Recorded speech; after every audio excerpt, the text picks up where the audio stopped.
एक दिन पहले पीएम मोदी लोकसभा में आए, अविश्वास प्रस्ताव पर बोलना शुरू किया। बोलना था मणिपुर पर, बोलने लगे अपनी सरकार की फर्जी उपलब्धियों पर, और वो भी बड़े गर्व के साथ। मोदी जी ने संसद में एक एक करके कई झूठ बोले, सीना ठोक ठोक कर। मतलब एक तो चोरी, ऊपर से सीना जोरी।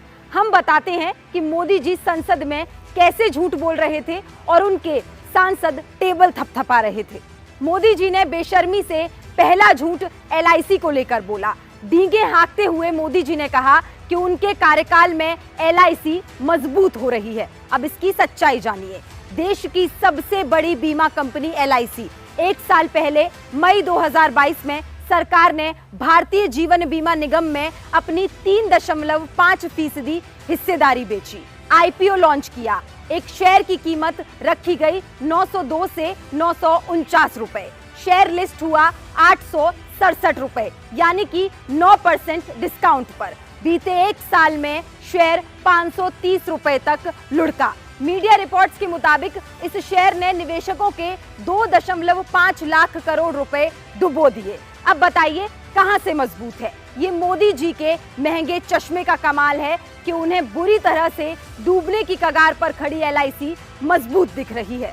दूसरा झूठ, मोदी जी से उम्मीद थी कि मणिपुर पर बोलने के साथ वे नॉर्थ ईस्ट के बारे में भी कुछ बोलेंगे, लेकिन फिर उन्होंने झूठ बोला। देश के प्रतिष्ठित पत्रकारिता संस्थान भारतीय जनसंचार संस्थान को लेकर फर्जी दावा कर दिया।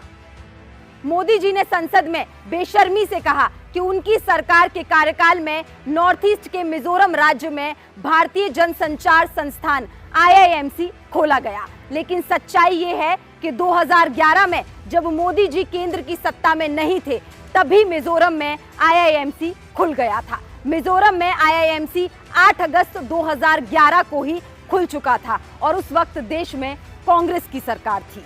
ये तो केवल 2 झूठ हैं। मोदी जी की संसद में कही गई एक एक बात झूठी है। अपनी सरकार की नाकामियों को छिपाने के लिए वो फर्जी बातें करने से भी नहीं हिचकिचाते हैं। 2024 आ रहा है, जनता आपको सत्ता से बाहर करने में नहीं हिचकिचाएगी।